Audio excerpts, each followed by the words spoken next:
IT 이슈 투데이 2019년 8월 14일입니다. 오늘 네이버를 보니까 검색창 위에 위안부 피해자 기림의 날 이렇게 써 있더라고요. 그래서 사실 광복절 전날이 그런 날인지 몰랐는데 오늘 하루 저희가 잊지 말아야 될 역사가 있습니다. 그죠? 피해 보신 분들 한 번씩 기릴 수 있는 그런 날이 되면 좋겠네요. 오늘의 방송을 시작하겠습니다. IT 이슈 투데이는 스타트업 전문 컨설턴트 최현 대표가 진행하는 IT 뉴스 크리에이션 방송입니다. 출퇴근길에 편안하게 들을 수 있는 방송, 듣기만 해도 IT 트렌드를 읽게 되는 방송 IT 이슈 투데이입니다. 오늘의 이슈 지금 바로 확인해 보시죠. 본 방송은 스타트업 전문 컨설팅사 디토 파트너스 그룹에서 제공합니다. 오늘 세 가지 이슈를 준비해 봤습니다. 첫 번째는 페이스북의 항변, 정부 간섭 과해 이건데요.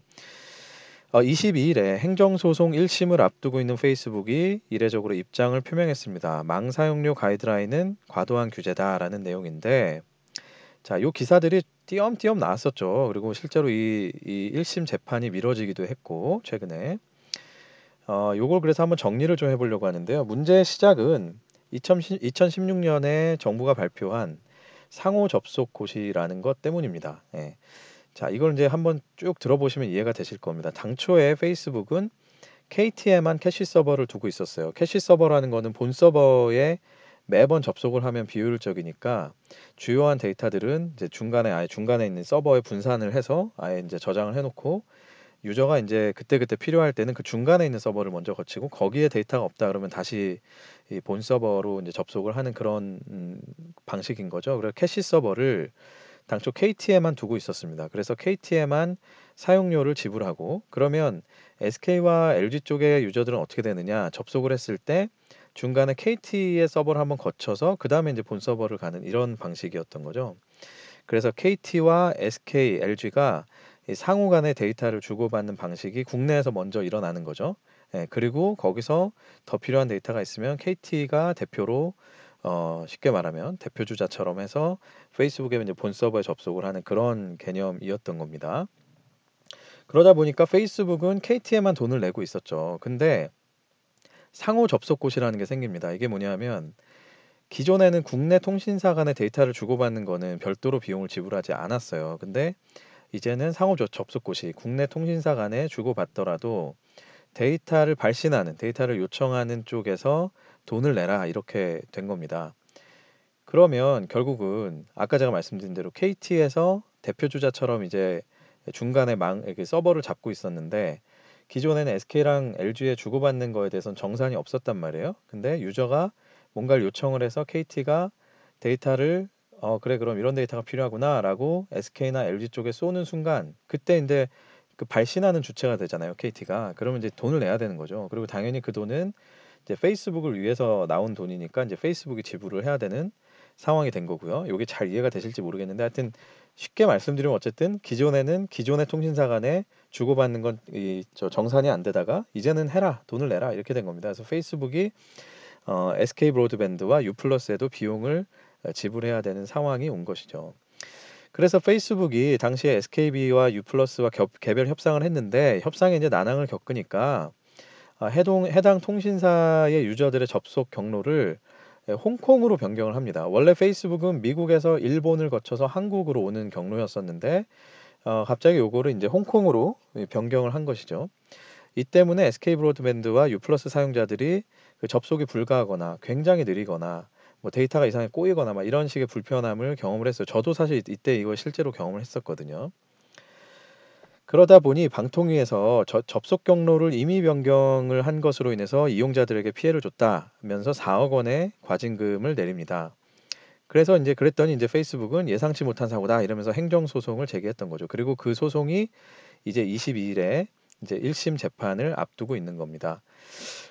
근데 논란의 핵심은 뭐냐? 페이스북 얘긴 그겁니다. 이 접속 경로를 변경을 해서 이 피해가 발생하면 결국은 우리가 손해인데 우리가 왜 그렇게 했겠느냐? 그건 말도 안 된다. 그냥 우발적인 사고였다. 이렇게 얘기를 하는 거고요. 또 업계에서는 홍콩의 그 서버망의 그 네트워크망의 캐퍼시티를 분명히 알고 있었을 텐데 그 당시에 홍콩망이 부족하다는 걸 알고 있었을 텐데도 일부러 그랬던 건 결국은 SKB와 유플러스에 압박을 하기 위한 그죠? 네. 쉽게 말하면 이런 거죠. "야 너네 빨리 협상을 해. 안 하면은 우리 이거 접속 경로 이렇게 바꿔 가지고 너네 불편하게 유저들 불편하게 한다." 뭐 약간 이런 식으로 협박을 한 거 아니냐라는 주장을 하고 있는 겁니다. 그리고 이거에 대해서 결국은 이 쟁점을 판단하는 게 이번에 1심 재판의 뭐 핵심이 되겠죠. 페이스북은 국내에서 이 KT를 통해서 그동안 제공을 했었기 때문에 뭐 그동안은 사실 별 불편이 없었을 거예요. 근데 그게 국내 유저들이 갑자기 해외망을 접속을 하게 되면 그게 얼마간의 뭐 몇 미리세컨드의 차이라도 사실 유저들한테는 굉장히 큰 불편으로 다가오잖아요. 그래서 결국 이게 누구 말이 맞는 걸까? 이게 굉장히 이제 궁금해지는 이 상황이죠. 사실 이걸 재판부가 잘 판단할 수 있을까요? 이게 쉽지 않은 상황인데. 이번 소송이 중요한 이유가 뭘까요? 그 해외 사업자에 대한 과징금으로서는 거의 첫 사례가 될 것 같다라는 얘기고요. 사실 그동안 뭐 유튜브나 구글이나 특별히 뭐 이런 어떤 그 망 사용료에 대한 부담이나 이런 것들로 인해서 국내 업체 대비 오히려 국내 업체가 그러니까 역차별을 받고 있었다 이런 얘기들이 많았죠. 그래서 이제 해외 사업자에 대해서 망 사용료와 관련된 이런 이 과징금을 부과하는 첫 사례가 될 것 같다라는 그런 이제 의미가 있고요. 두 번째는 좀 더 넓게 보면 서비스 이용에 불편이 생겼을 경우에 이제는 통신사뿐만 아니라 서비스 제공자에게도 책임을 부여할 수 있다라는 사례가 되기 때문에 또 중요합니다. 이 부분은 단순히 페이스북에만 적용되는 문제가 아니죠. 예, 국내 사업자 모두에게도 적용이 될 수 있는 부분이고요. 제가 며칠 전에 그 망 사용료의 가이드라인에 대한 업계의 반발이나 이런 것들을 한번 다뤄드린 적이 있는데 이게 바로 요거와 다 이제 연관이 되는 부분입니다. 그래서 서비스 이용의 안정성을 확보하는 건 좋지만 그게 굉장히 임의로 해석이 되거나 했을 때에는 결국 서비스 제공자 입장에서는 엄청난 규모의 이제 통신망 사용료를 내야 되는 부담이 있을 수밖에 없고 그렇게 됐을 때는 스타트업들 같은 경우는 굉장히 부담이 생길 수 있겠죠. 그리고 세 번째는 페이스북 입장에서는 이제 요 판례에 따라서 타 국가에서도 비슷한 형태의 처분이 있을 가능성이 있습니다. 소송이 있을 가능성이 있고요. 그래서 이번 소송이 굉장히 중요한데 그래서 어떻게 보면 과징금 4억이 중요한 게 아니라 페이스북이 왜 이렇게까지 막 보이스를 내고 그죠? 소송에 열을 내느냐 바로 이런 부분들 때문에 글로벌리 영향을 줄 수 있는 부분이기 때문에 굉장히 이제 촉각을 곤두세우고 있는 것 같고요. 업계에서도 역시 아까 말씀드린 대로 여러 회사에 영향을 줄 수 있는 소송이기 때문에 22일에 나올 이 판결이 굉장히 중요할 것 같습니다. 물론 뭐 1심이니까 뭐 이걸로 끝은 아니겠죠. 계속 이제 지난한 싸움들을 하게 될 텐데 어쨌거나 이제 첫 재판의 결과가 어떻게 나올지 한번 지켜봐야 될 것 같습니다. 두 번째 이슈는 달라진 스타트업의 위상, 법조계에서도 그렇다라는 얘기입니다. 대한변호사협회가 스타트업을 새로운 전문 분야로 추가했습니다. 60개의 전문 분야가 있는데 그 중에 하나로 인정을 한 것이죠. 뭐 이제 전문 분야가 되면은 뭐 관련된 교육을 받고 관련된 소송 수임 건수를 진행을 하고 뭐 이런 것들이 증명이 되면 이제 전문 변호사다 뭐 이런 호칭을 준다라고 합니다. 근데 이제 스타트업이라는 분야가 사실 되게 애매하잖아요. 그죠? 스타트업 그러면 굉장히 넓잖아요. 예. 그래서 타 분야하고 중복 이슈가 있기는 한데 그러나 이제 일선 변호사들의 높은 관심을 반영했다고 하고요. 쿠팡과 김앤장의 사례가 이제 기사 내에선 소개가 됐는데 그런 사례처럼 로펌들 입장에서는 유니콘 하나 잡으면은 미래 대형 고객을 미리 잡을 수 있다. 뭐 이제 이런 가능성 때문에 대형도 그렇지만 중소형 로펌들까지 다 이제 스타트업 쪽에 관심을 많이 갖고 있다라는 그런 기사 내용이었습니다. 보면서 참 재밌는 게 스타트업의 위상이 물론 이제 달라졌기 때문에 그런 것도 있기는 한데 근본적으로 이게 스타트업의 법률 자문 수요가 왜 이게 늘어나기 때문에 그래도 수임을 하는 거잖아요. 그죠? 스타트업이 법률 자문을 받을 필요가 없는데 뭐 굳이 로펌들이 막 나서서 세일즈를 한다고 갑자기 그 자문을 받는 건 아니기 때문에. 그러니까 왜 늘어날까 생각을 해보니 첫 번째는 일단 절대적으로 스타트업의 그 양적인 규모가 증가를 하기 때문에 회사가 많아지기 때문에 당연히 이제 법률 자문의 수요도 커지는 거고요. 두 번째 더 재밌는 건데 회사가 아무리 많아지더라도 그죠? 이게 뭐 스타트업이니까 뭐 아이 뭐 거기 뭐 소송할 일 있겠어? 뭐 법률 자문 할 게 있겠어? 싶지만 아무리 작아도 회사는 회사죠. 예. 할 건 다 해야 됩니다. 아마 스타트업에 계신 분들은 정말 공감하실 텐데 뭐 대기업에 있는 것만큼은 아니더라도 웬만한 중견기업 수준의 모든 기능들을 사실 다 갖추고 해야 되는 또 모든 고민을 다 해야 되는 뭐 그런 것들이 이제 스타트업이란 회사죠. 그래서 아무리 작아도 회사는 회사이기 때문에 결국 이제 법률 자문에 대한 수요가 늘 있다. 세 번째는 사내 변호사를 두기에는 형편이 어렵죠. 사실 법무팀 이런 것들을 꾸리기는 더 어렵기 때문이고 네 번째는 법률 분야에 사실 이 경영진들이 대부분 익숙하지가 않습니다. 이제 그 대부분 이제 좀 중견기업 이상 되면 경영진 중에 이런 그 법적인 이슈, 뭐 대정부, 뭐 대규제, 뭐 이런 것들을 관리하는 임원들이 한 명씩은 있기 마련인데, 그죠? 그러나 이제 스타트업엔 당연히 이런 것들을 담당할 수 있는 경영진을 별도로 두기가 사실 어렵죠. 그러다 보니 이제 그 사내에 실제로 법이나 규제에 굉장히 잘 아는 사람이 거의 없는 회사가 아마 제가 보기엔 한 90% 이상일 겁니다. 이제 그러다 보니 이제 법률 자문 수요가 있는 거고요. 마지막으로 저는 더 근본적으로 보고 있는데 이제 더 이상 스타트업이라는 게 그냥 꾸준하게 장인 정신으로 서비스만 잘 만들어서 되는 시대가 아니라고 저는 생각해요. 사실은 그것 때문에 제가 스타트업 전문 컨설팅사를 만든 이유도 있는데요. 이제는 더 이상 스타트업이 자기 혼자 잘하면 빛이 나고 이런 시대가 아니라 스타트업 간의 경쟁, 심지어는 대기업과의 경쟁도 이제는 불사를 해야 되는 그런 상황이죠. 이제 스타트업이 뭐 하나 만들면 대기업이 바로 따라오고, 왜냐면 이제 새로운 먹거리를 누구나 다 찾으려고 하니까요. 더 이상 좋은 아이디어는 별로 없고, 그리고 심지어는 스타트업 간에도 경쟁이 심하죠. 왜냐하면 돈이 많이 몰리니까 이제 뭐 마케팅을 하더라도 스타트업의 마케팅이 더 이상 그 스타트업스럽다라고 표현할 수가 없습니다. 예, 더 이상 그죠?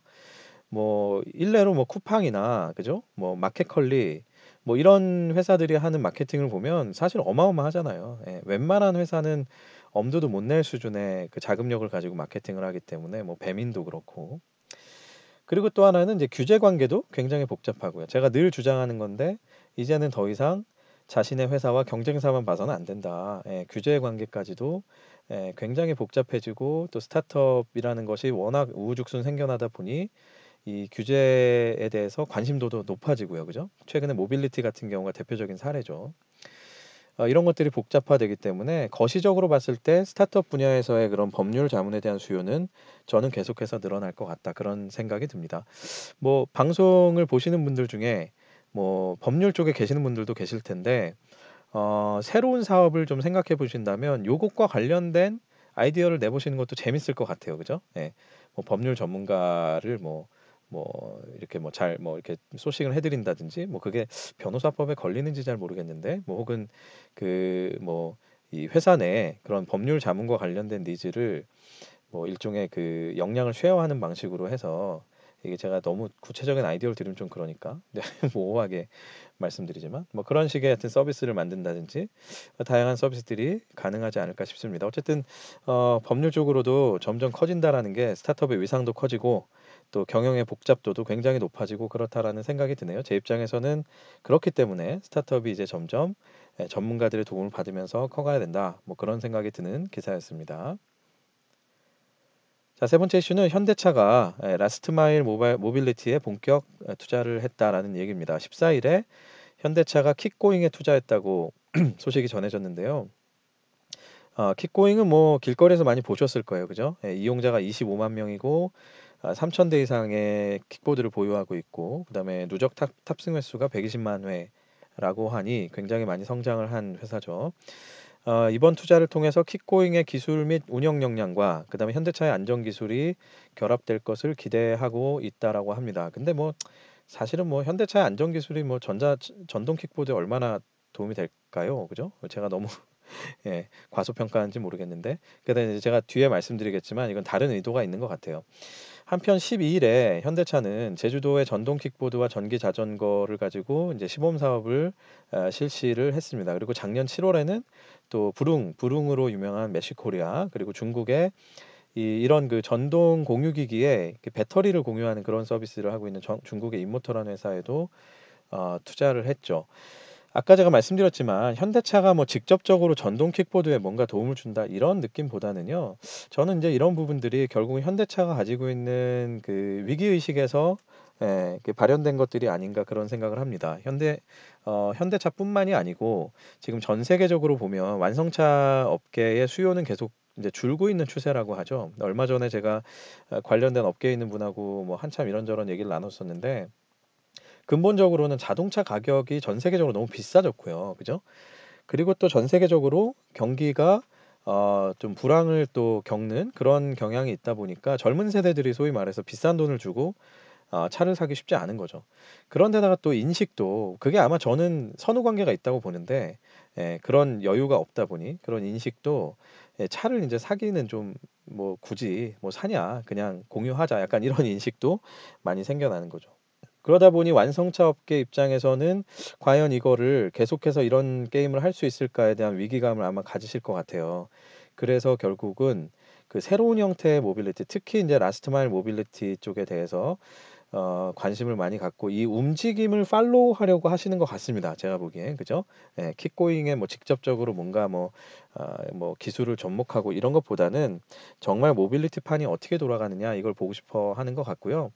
뭐 방송을 들으시는 분들 중에 혹시나 자금력이 좀 있으시다 그러면 제일 좋은 방법입니다. 사실은 마이너리티 투자를 조금씩 해보시면 그 업계를 자연스럽게 아주 깊이 알게 되는 그런 계기가 되죠. 왜냐하면 일단 내 돈이 들어갔기 때문에 내 관심도가 달라지고 내 스스로가 그 다음에 이제 돈 투자 받았기 때문에 그 회사에 좀 깊이 있는 정보까지도 다 요구를 할 수 있죠.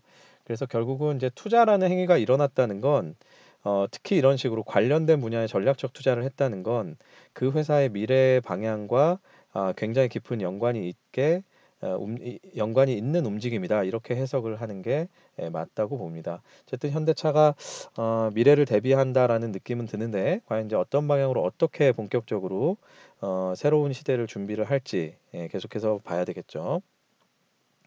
네, 오늘 준비한 이슈는 여기까지고요. 네, 유튜브 채널과 페이스북 페이지에서 디토 파트너스 그룹을 검색해 보시면 지난 방송 보실 수 있습니다. 예, 구독 버튼, 좋아요 버튼, 또 댓글도 달아주시고 추천도 많이 해주시기 바랍니다.